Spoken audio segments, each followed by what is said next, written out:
Okay, I got the closet all done, and because I ran it with semi-gloss and I put semi-gloss on the walls and stuff, when you get all done, just take a perusal, and that's why I'm glad I've got my little construction light here, because I don't have that much light in the closet.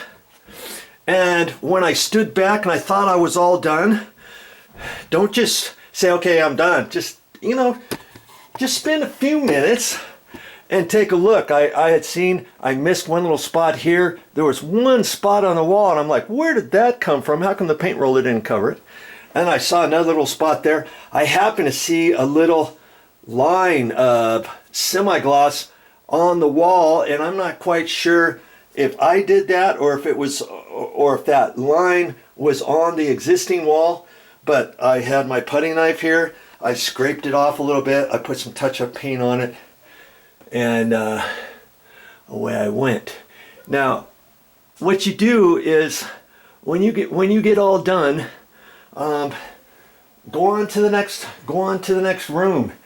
And so that's what I'm going to do. And when you get all done with your job, you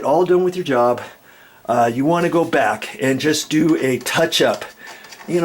Walk around, take a quick look at everything, see if you need to do anything else that you might have missed, or that you thought, oh yeah, that's right, I was going to put a little caulking right there where I saw a hole or a big old gouge in the wall and I forgot about that. Okay, put some caulking on it, let it dry, put some paint on it.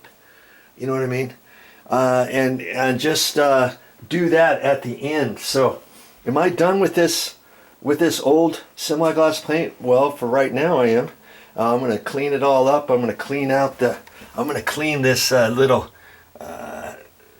flexible end so that I can use it for my next paint bucket for the eggshell and get going some more. But if I have to get in that again, I will. Okay? And as for the masking tape that I got down, I'm not going to pull that off right this very minute. But I will do it in a little bit. Okay? When you use regular masking tape like this, you can do that, but you only want to leave that masking tape down for no more than a couple days, 2-3 days. Because if you do and you forget and you pull it up, good luck with it, because it might leave some sticky residue behind it. It might not pull up all the way, and you're like, dabbity nabbit, I knew I should have used the blue tape. Well, I didn't have any blue tape. Well, I only had a little, and I didn't have enough, so I found Michelle had some little 1-inch masking tape, and I thought that's good enough. I'll just use that. And see, if you pull this masking tape up right now, it's wet. The paint's still wet on there, and you're gonna get it all over. So just leave it down a little bit longer. And once I get ready, I'm gonna clean this up. And with semi-gloss, it doesn't take that long to dry. Okay, dry to the touch. Okay, so in fact, I see one little mark right there that I should hit before I clean the paintbrush off and stuff. But after I get all that clean and get ready for my next project is to paint over here, then I'll go back and pull the masking tape up and double check it and all that kind of stuff. Okay, if I have to do any touch up, I'll do that at the end. And I don't think I will. And the whole reason why I put the masking tape was because this condo's 45 years old. It's a stain grade base. Okay, and stain grade, it all looks nice, but over the years, painters have gotten a little bit of smudge and different paint droppings on there. So I thought, well, hey, no matter how good I get this paint on here to the top edge of the baseboard, it's still going to look like I hit the base. Well, I didn't, so I'm going to have to remind Michelle, hey, Michelle, I put masking tape down. I didn't hit the base. Anything that you see on the base is from old painters from years gone by.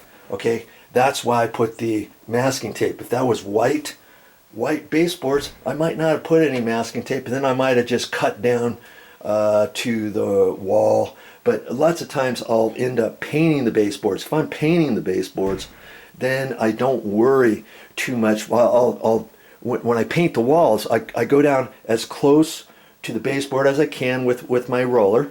Okay, then I go back and I do that on all the rooms. So if I'm painting the door jambs, if I'm painting the baseboards and all that kind of stuff, I just do it just like how it is now. You'll still see that I still have to cut in at the top around here, around at the baseboards. And if I'm painting the baseboards, then I'll paint the baseboards. That way I can hit that top edge with the finished paint and everything else. And if I get a little bit on the wall, I'm not going to sweat over it. You see what I mean? And then I go around and do that to all the baseboards. Then is the time that I cut in the walls. I'll cut the wall into the top edge of the baseboard, because the top edge of the baseboard is only you know, an 1/8 inch to 3/16, depending what kind of baseboard you have. You see what I mean? So it's easier for me to cut the wall down to the baseboard than it is for me to cut in the wall and then paint the baseboard and try to cut that top edge of the baseboard without getting it on the wall. I mean, professional painters can do it. But you're not a professional painter, neither am I. But when I get done with this project, it's going to look like a professional did it, and you can do the same. Well, time to get busy. Now here's one more tip before I get into the paint and stuff. If you're doing a small little condo or something like that, you know, I'm holed up here for like 4 days or so. I just have to be mindful and remind myself to open up a sliding glass door. I could open up both sliding glass doors in the bedroom. I can open up the window. It's just going to help allow the paint smells and that kind of thing to dissipate and get out. The other day I did most of my paint rolling. Well, for a good portion of the day, I didn't open up any doors, and so, you know, it smelled pretty ripe of paint in here. The last thing you want to do is get done with a job like this and have the people come in and say, man, it smells like paint. And that's because I didn't open up the windows and air it out, put the ceiling fans on. If you got an air conditioner system, you can turn it on just the fan only if you want. Turn your ceiling fans on, you know, anything like that. But no matter what you do, when somebody comes in here first time, yes, they're going to smell paint to a certain extent, but I mean, that's just the way it is. But, you know, I'm just giving you a slight tip. Yeah, it's something you should already know, right? All right, time to get busy. I gotta get this thing done. Well, that's all I got for this time, but I'll be back with more videos.